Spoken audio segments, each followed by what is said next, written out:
If you need money, then if I can afford it, then I will pay you, and otherwise...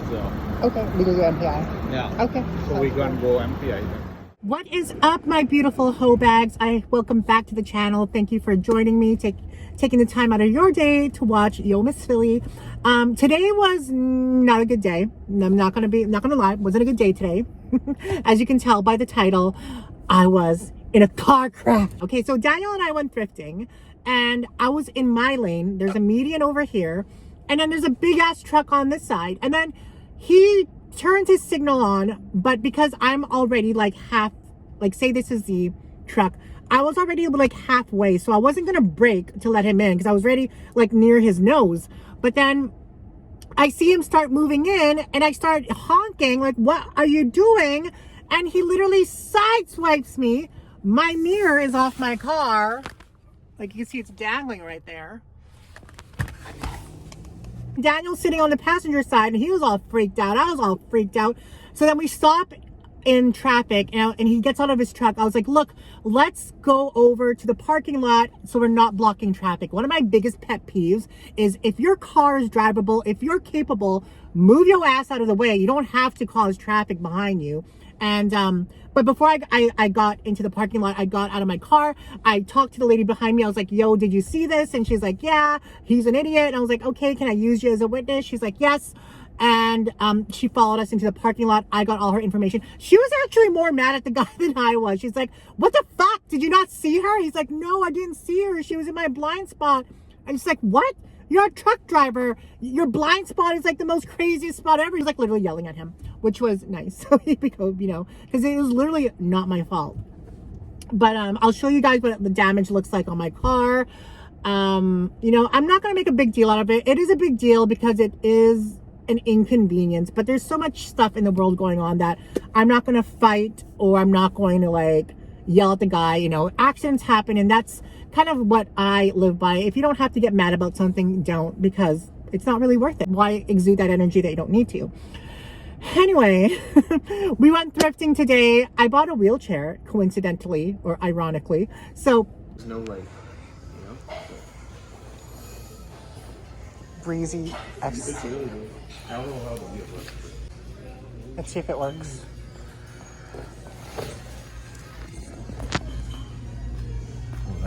This is what we gotta do when we're at the shelter. Forget about walking with it. Looking for a wheelchair to use as a prop in one of my videos, but because I do want to go back into like making skits again, because I thought that was really funny when my channel had skits here and there. But it was $50, and I used a 20% off coupon. It ended up being $40. I looked online, and that specific brand sells for $1,000 plus taxes. I don't know if people buy wheelchairs because we have free healthcare in Canada, so that might be like an issue. But I looked on Facebook Marketplace, and there's no wheelchairs listed. I see like electric scooters, but not actual wheelchairs. So, I don't know. I have so much shit in my apartment. I don't have room for a wheelchair. I might just keep it in my trunk for now. I don't know. We'll see. I kind of just want to list it and post it, but maybe I'll put it in my laundry room. But my laundry room is like the size of a bedroom already. But I have so much stuff in there. Like I have my vacuum cleaners, my washing machines, dryer. I have my blow molds. I have like clothes that haven't sold. So it's like already tight on space, especially if you're apartment living. So I don't know what we'll get. I just want to list it and have somebody buy it. Get it off my hands. Yeah. Okay. So we picked up 6 of these Brita water filters. Each one sells for $8, and then I saw a variety pack, or not a value pack, sell for like $20. So we ended up paying. Oh wait, yeah. I ended up paying for $12 for 6 of these. But I think I saw a 6-pack sell for like $20, or was it $30? I can't remember. Maybe somewhere around. I know that we got a deal, and I like to pick up these Brita water filters because I feel like it's better for the environment. I don't know. This thing is made out of plastic, and you just toss it after, so I don't know how environmentally friendly that is. Water makes us quenches our thirst.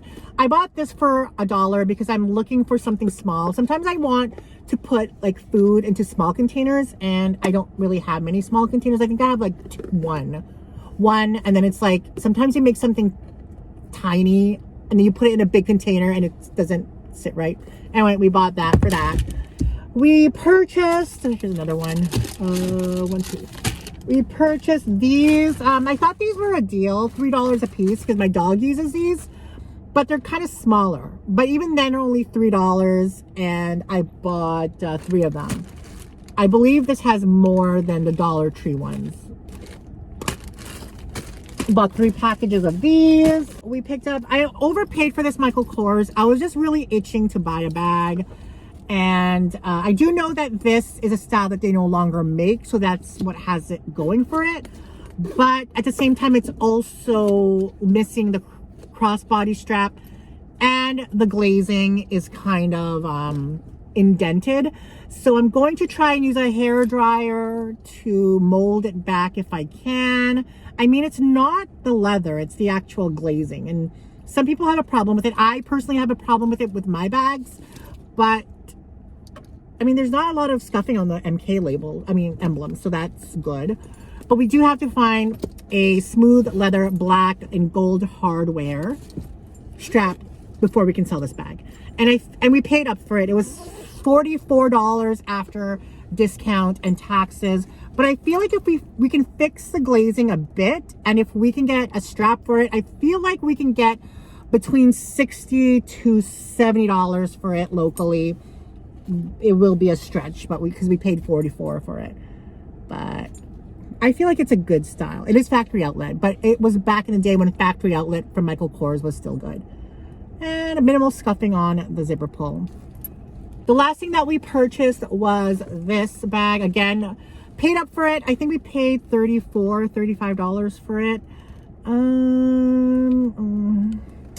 I don't know. I bought it because I like this print from Coach, where I forgot what it's called. Not Galaxy. What was it called? I forgot. It's something. The Legacy. Maybe it's the Legacy. I think it's the Legacy. And when they mix the print with the leather, they do that with a lot of their bucket bags. And this isn't a factory outlet bag, so that's good. And I feel like red is the perfect color for upcoming fall. So, and the interior is clean. So that's why we picked this one up. And we paid $34. And I feel like it's super clean inside. And it's not factory outlet, like I said. But I feel like we can get maybe $60 for this locally. So we're literally nickel and diming. Where it wasn't a, I mean, there were other bags that just didn't really appeal to me. So, hey guys, we're passing in a bunch of Coach bags here at Salvation Army. This bag, because there's all this lightening of the leather. That's hard to fix even if you moisturize it. 20 bucks is not a bad price. There's this one, but I don't know, I feel like the silver is just too much. And then you have like the darkening of the handles. That's problematic. This one is not bad, but I don't like the price. It's $30 for this Coach bag. The tea. It was very dead at the thrift store when it comes to inventory. Now, Daniel likes to hypothesize. Oh, there's a zipper in the back. You see, when you load it with things, it's super pretty. Now, Daniel likes to hypothesize that the reason thrifting has been slow in the summer because it's summer. Now, I have a different totally hypothesis on that. I don't think that. I think that there's a lot more people not working and out of school, so they're thrifting, so the competition is a lot more. But I also know for a fact that some of the workers at Value Village like to hide things. And I know for a fact, not assumption, not theory, not allegedly, factamundo, that workers hide things. Now, I don't know if they don't put things out on the floor. That I don't know. I feel like they won't either. I feel like they're going to put it out on the floor. Because like a lot of the workers know that schedule of a lot of the regulars there. So if they know the schedule of the regulars, then they won't put things out till later. You know what I mean? Because my schedule is literally morning to afternoon. So yesterday, someone pulled a very, very nice item. I don't want to say what it is because it will pretty much out them. But someone pulled a very, very good item, probably a in the four figures, and it was hidden. It was hidden in an area where a lot of people don't look at. So that's why this person got that item. And I don't know anybody who will hide that who resells. I don't know anybody who would hide that was shopping for themselves and knows that brand. So this allegedly hypothesized theory, my theory is, in that certain instance, it was hidden by an employee. Now, I also know for a fact that employees hide things. I don't want to go how I know, but I know for a fact, like 100%. Like, it came from the horse's mouth. Is that a saying that people say? I can't remember. But yeah. So because of that, there's a lot more or a lot less inventory out there. When you deal with employees and what they're doing, when you deal with competition, when you deal with season, it all factors into less inventory for you at the thrift store. I think I'm just going to raise my prices on my things because, I mean, when it comes to inflation, everything is going up, right? Everything is going up. Gas went up, food went up, housing went up. Literally everything is going up. Except so dicks. I'm not going to keep my prices the same when everything else is going up. You know what I mean? That's my rationale behind that. But yes, that is all that we thrifted today. We're going to thrift again tomorrow. Hopefully there's more success tomorrow. I don't know what the guy told me that before I make up, because I don't know where you guys are from. Well, I know where a lot of you are from, but where I'm from, we don't have private insurance for cars. Our insurance is public, which means the government pretty much controls that. We don't have like private places where, you know, your rates go up or down depending on things like that. We don't have that here in my province, aka state. State equates to province in Canada. So we don't have that in Canada. It's different for all of Canada. Sorry, we don't have that in my province, but it's different in other parts of Canada. Some of them have private, some of them have public, but where I'm from, we have public, and you deal pretty much with the government when it comes to your car, like being like in an accident and stuff. But he told me that he wanted me to get an estimate first, and if he can afford it, he wants to just pay it out so he doesn't get like any kind of dings on his driving record, which makes sense. But I honestly think that he can't afford it. I don't know him personally, but who wants to pay like $6,000 to $8,000 out of pocket? Because from my experience, and I've been in a lot of accidents where people have hit me, it's always been super expensive. Like I remember when I just got my bumper replaced, that was like $2,000. Now, what's wrong with the car is like my mirror is hanging off. There's a camera built in there, so I'm sure that's affected. The wires that are connected to the mirror, those are all fucked.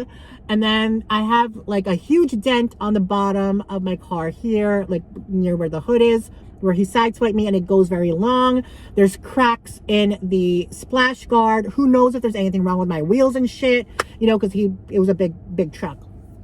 So I don't, like, from my experience, I feel like it's not going to be less than $6,000 to fix everything. If it is, I'd be shocked because of the damage, you know? And I just don't think that someone would want to pay that out of pocket. I sure as hell wouldn't want to.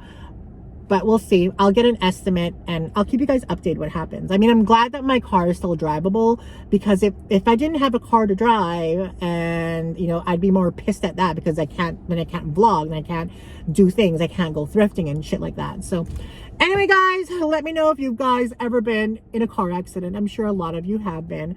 What was your experience? What did you do?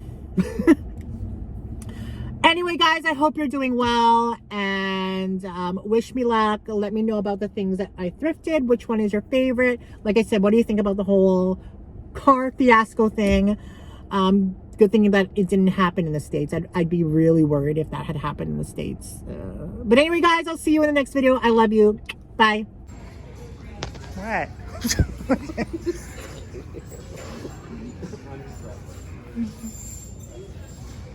Not nuts. I don't know.